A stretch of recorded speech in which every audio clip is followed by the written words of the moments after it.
up, guys? It's your boy Barca Boy 103. Today we're gonna be doing the match analysis from the match yesterday between Cadiz and Barcelona, where under unforeseen circumstances Barcelona walked away with 3 big points, scoring more than 3 goals again. We're gonna take a look at some of the stats from this match, analyze the team's performance, analyze some players' individual performances, and also react to Xavi's post-match press conference as well. But before we get into it, make sure you guys smash that like button down below. Let's try to get to 200 likes in this video. Be very much appreciated. And also, if you're new, make sure you subscribe down below if you haven't already, and let's get into it. Let's start off with a quick recap of the starting lineup on the night. It was Ter Stegen in goal, a back 4 of a debutant Hector Bellerin, Araujo, Pique, and Alejandro Balde, midfield 3 of Busquets, De Jong, and Xavi, and a front 3 of Raphinha, Memphis Depay, and Ferran Torres. And of course, in this match, Xavi did use all 5 of the substitutions. He first did a triple change, bringing on Lewandowski, Dembele, and Pedri for Ferran, Memphis, and Xavi. Then brought on Ansu Fati for Raphinha, and another debutant, Marcos Alonso, came in for Alejandro Balde. Now, the front covers of the Catalan-based newspapers this morning were nothing but praise again for the Barcelona result and the performance on the pitch. First, the Mundo Deportivo came out with the headline "Respect" and thrashing. Of course, respect for the part of the fan having the heart attack, and thrashing because of the result. And Sport only came out with the headline saying "Big thrashing." Let's now take a look at the goals scored during this match. Firstly, the first goal was scored by Frenkie de Jong. The ball was won by Araujo, who sprayed it out wide to Raphinha. Xavi makes a great run into the space behind the defense of Cadiz. Raphinha finds him with a great through ball. Then Xavi has the ball on the right hand side, puts a cross in, and Frenkie de Jong makes it in the box despite the fact the keeper saved it, was in the right position, and put it into the back of the net, and that's what made it 1-0. The second goal in this match was scored by Robert Lewandowski. Busquets wins the ball back in midfield, finds Bellerin on the right hand side within space, of course, and he puts in a beautiful through ball to Raphinha, who also makes a great run. Then he's running into the box, puts a cross in. Frenkie de Jong tries to score again, but he has too many Cadiz players over him, and also the keeper pounces it out. But then Lewandowski is there with that striker smell, finds that space, and puts it into the back of the net, and that's what made it 2-0. The third goal in this match was scored by Ansu Fati. Again, Busquets wins the ball back in the midfield, goes out wide to Dembele on the right,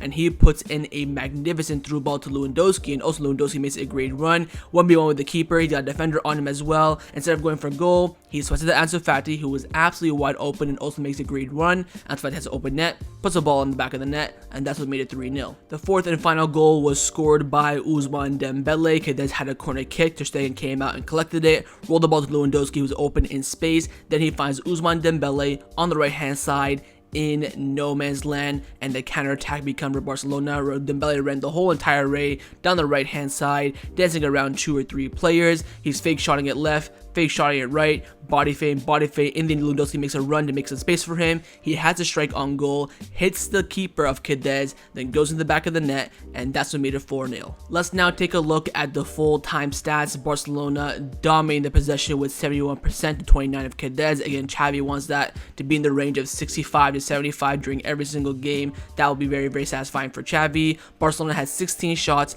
8 on target, 6 off target, 2 of them were blocked, 6 corners, 3 offside, committed 13 fouls, and collected 3 yellow cards as well. Of course, all those yellow cards were preventing counterattack from Cadiz. We had 3 big chances, hit the woodwork once, of course, that was Raphinha. 2 counterattacks, I think 2 of them were pretty much goals. 1 counterattack shot, 1 counterattack goal, 12 shots inside the box, 3 outside the box.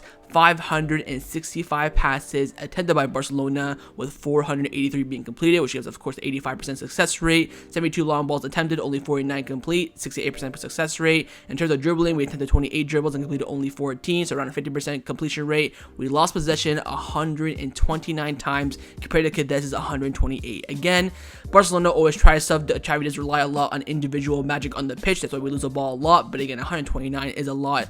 For me, the ideal spot is to be under 100. But that's what you get when you play low block teams like Cadiz. You always have to take a lot of risks to break through them and get those goals, of course. 16 aerial duels won, 9 tackles, 7 interceptions, and 18 clearances. Let's now take a look at the SofaScore full-time player ratings. These ones are very, very interesting. First, Ter Stegen got a 7.0, Bayern with a 7.1, Araujo 7.2, Pique 7.4, Balde 6.8, Frenkie de Jong 7.9, Busquets 7.5, Xavi 7.0, Raphinha 7.1, Memphis 7.0, and Ferran with a 6.5. Now, the substitutions as well also got some big numbers. Pedri got 6.5, Alonso 6.6, Ousmane Dembele with a 7.5, Robert Lewandowski with an 8.7, and Ansu Fati with a 7.3. Let's now take a look at some of the full-time stats from this match. First, we do have the average positioning of Barcelona on the pitch. On the left-hand side, the starting lineup. On the right-hand side is with the substitutions. First, on the left-hand side, let's focus on that. Memphis was playing as that number 9, of course, more so as a false 9. Varane on the left wing, Raphinha on the right wing. We have Xavi way ahead of Frenkie de Jong on the right-hand side, when it should be the other way around. Whoever's on the left interior should be more advanced,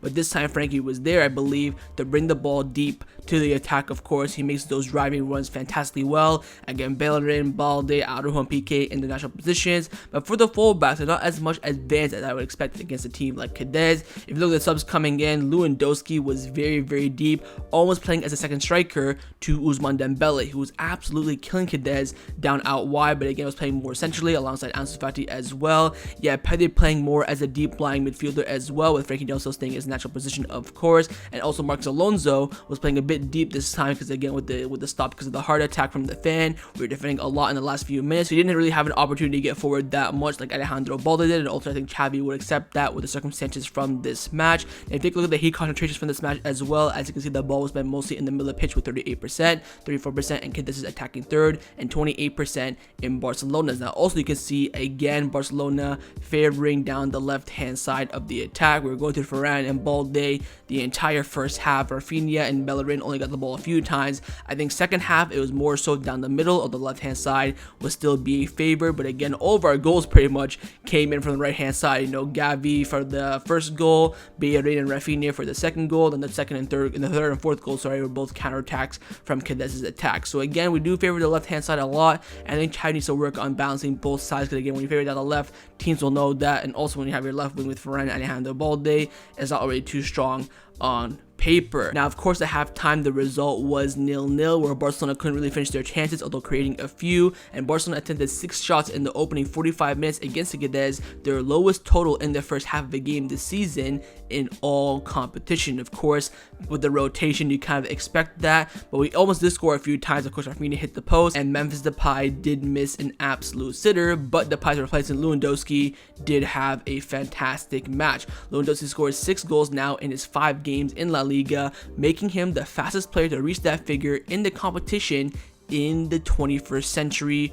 Unstoppable. More on Lewandowski and Cristiano Ronaldo's first 5 La Liga games with Real Madrid. He only scored 5 goals, but Lewandowski has scored 6, so now he's off to a better start than Cristiano Ronaldo was in La Liga. He's had 19 shots in La Liga, 13 on target, and 6 goals. Look at the heat map where those shots are coming in again, all inside the box, except for that one. Except for one, of course, he did score one outside the box against Victoria Pleasant in the Champions League, but in La Liga, he is the penalty box killer, no doubt about that. Also on Lewandowski, this is the first time Lewandowski recorded 2 assists in a single match in almost 2 years. He last achieved this feat on September 18th, 2020 in Bayern Munich's 8-0 win over Schalke. Again, Lewandowski did assist both Ousmane Dembele and Ansu Fati's goals near the end of the match. That's his first 2 assists in about 2 years. Now also a big milestone has been reached for Xavi. Xavi now equals the record of 17 games unbeaten away from home in La Liga that was set by Zinedine Zidane back in 2016,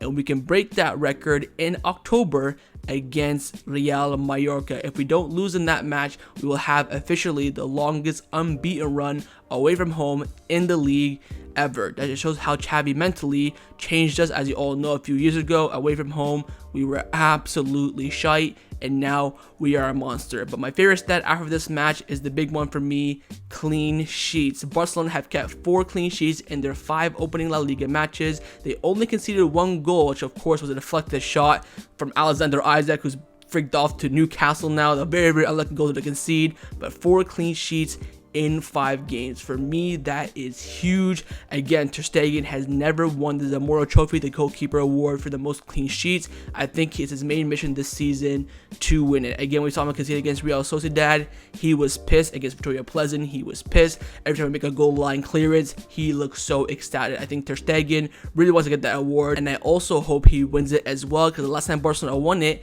was Claudio Bravo in the treble season of the 2014-2015.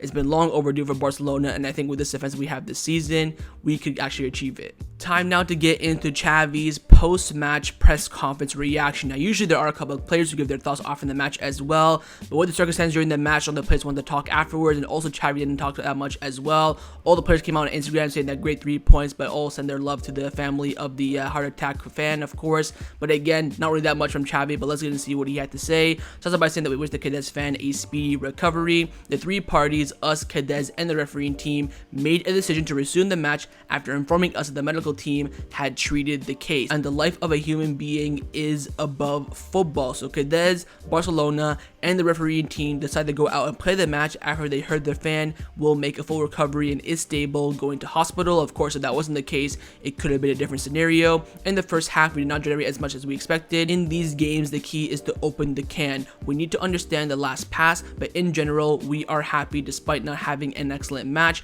This season, we have a squad of guarantees, and no matter who plays, you can't tell the difference. Again, Xavi is so happy that he has 2 players per position to allow him to rotate and also provide competition in the squad as well. Winning away from home is always important as well. We knew that Cadiz are not going through their best moment, of course, but they played a very strong defensive game, looking to beat us by their aerial threat, but were the deserved winners of this match. If there had been a misfortune with the fan, then we would have suspended the match for sure. So Xavi confirming, look, if the fan, God forbid, died or was not doing too well, that they're rushing to the hospital, whatever it may be, they would have postponed the match, played the last 10 minutes another time, or restart the match completely. But with the fan leaving stable and okay at that current moment, they all decided, of course, Cadiz, refereeing team, La Liga, and Barcelona, to finish off the match. We had to beat Cadiz in 2 seasons. This was very important for us, and I am very happy, but we did not play an excellent match, so to speak. And even if we didn't play Bayern Munich this week, I would have started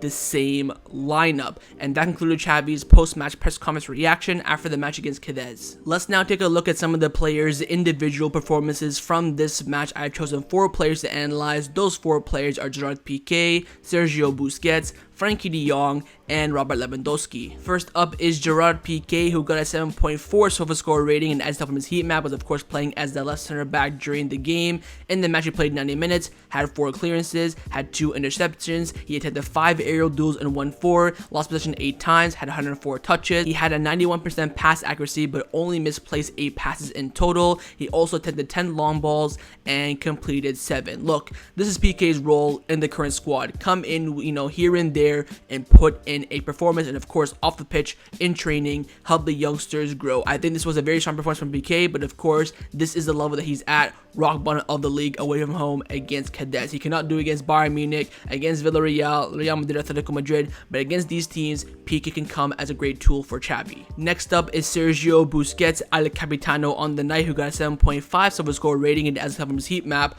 was all over the pitch, but of course mainly playing as the pivot. In the match he played 90 minutes, had 76 touches, had an 85% pass accuracy but only misplaced 9 passes, had 1 key pass, he attempted 2 long balls and completed 1, he had 1 shot off target, he attempted 9 ground duels and won 7, he attempted 7 aerial duels and won 5, lost possession 11 times, committed 1 foul but was fouled himself twice, had 3 clearances, 1 interception, 5 tackles, and was dribbled past once. I cannot get over that body feint from Busquets in the second half. He has 3 Cadiz players on him. Feint, fake shot, bada bing, bada boom. Passes all 3 with ease. Again, Busquets is so pivotal to Xavi's system. Without Busquets, I don't know if we can play the Xavi system that he wants to play. Again, Frenkie de Jong can do a job maybe here and there. Kessie we've not seen quite yet. Christian Eric Garcia can still play there, but Busquets is irreplaceable. This, of course, will be his last season. After that, we'll have to look for that replacement. But for now, enjoy Busquets because he's still absolutely world class. Next up is Frenkie de Jong, who got a 7.9 SofaScore rating, and as on his heat map, he was of course playing as a left center mid, but was more so in the Cadiz half than he was in Barcelona's half. In the match he played 90 minutes, had 1 goal, 54 touches, 94% pass accuracy, but he only misplaced 3 passes, 1 key pass, he attempted 8 long balls and completed all 8, had 2 shots on target, he had the 2 ground duels and completed 1, lost possession only 3 times, he was fouled once but committed 1 foul as well, and he was also offside once during this match. Frenkie de Jong, for me, the highlight of the match is his ability to carry the ball from the back line where Araujo Pique is to the attack in the final third of Cadiz. his skill set in that sense is so unique, and that's why Xavi played him on the left today. Again, those simple turns, you'll get like a Cadiz player coming to him, simple turn, run into space, and we're on a counter attack. And that, of course, is what Frenkie de Jong is there for, and also his ability to get a goal as well. Of course, for the Lewandowski goal, he could have scored. Of course, he did score as well, both coming in from crosses on the right-hand side. Again, Frenkie is fantastic. I think in the end, he will work his way in the starting lineup, but for now, it's very difficult with Xavi, Pedri doing very well as the interiors, but Frenkie de Jong putting in another strong performance. And last but not the least is, of course, RL9, Barcelona's main man, Robert Lewandowski. Is making quite a lot of appearances in these individual match analysis. He got an 8.7 SofaScore rating at top of his heat map, was basically all over the pitch because, again, we had stoppages and all this and that, but again, more so as the striker, number 9. In the match, he played 33 minutes, but got 1 goal, 2 assists, 1 shot off target. He attempted 3 dribbles and completed all 3. He had 24 touches, 77% pass accuracy, but theoretically only misplaced 3 passes. He attempted 3 long balls and completed 2, created 1 big chance. He attempted 6 ground duels and won 4. He lost possession 7 times. He was fouled once. He committed 1 foul as well. Look, Lewandowski's impact off the bench in half an hour was ridiculous. His ability to score goals in the box is ridiculous, and also being able to create. This is not Lewandowski's first assist of the season. He's gotten multiple assists this season as well. The fact that he can go there and score a goal and create it as well is ridiculous. You can tell when he's on the pitch, Barcelona are 1,000 times better than they already were. Again, with Memphis, we were creating chances, we looked okay, but again, missed that, cutting edge, that player that can sniff the goal. You bring that player on, and Barcelona looking for playing champagne football. Again, in those 10 minutes where we came back after the stoppage of the medical emergency, Lewandowski was absolutely running the show. And against top teams, let's hope he can also perform these numbers as well. So overall, final thoughts on the match. Look, we're facing rock bottom of the league, who've played 5 games and have not scored a goal. But again, we have not beaten Cadiz since their promotion in 2020. 4 games, 2 draws at their home, and then 2 losses at the Camp Nou. Coming here to their home after all the back of all those poor results. Of course, Busquets was there, Pique was there, Frenkie de Jong was there, and going onto that pitch and putting in a great performance was great. Of course, scoring goals again. That's now what we had a 4-1 result, 3-0, 5-1, 4-0. It's goals galore, and of course, with the incident as well, it didn't really have an impact on our performance. Of course, mentally the players were disappointed. They didn't want to go out and play, but of course, they put that behind them when they had to go out on the pitch and they performed like professionals. But at the end of the day, we can't get too carried away. It is Cadiz, and the next big test, of course, the real test, is Bayern Munich on Tuesday. Let's hope we can put a great performance in that match, score some goals like this. But overall, 3 points will absolutely take that back to the Camp Nou. We're looking good in the league as well, kind of keeping close to Real Madrid, challenging them week in, week out. But of course, bigger tests are upon us. So that was our match analysis for Cadiz versus Barcelona in La Liga. Hope you guys enjoyed this video. If you did, make sure to leave a like, and of course, leave me your thoughts down below in the comments on everything we discussed about the stats, the player analysis, the team analysis, and also about your thoughts on Xavi's post-match press conference, and also the players not doing it as well. And of course, make sure you guys subscribe down below if you haven't already, and I'll see you guys next time on the channel. Take care, and Forza Barca.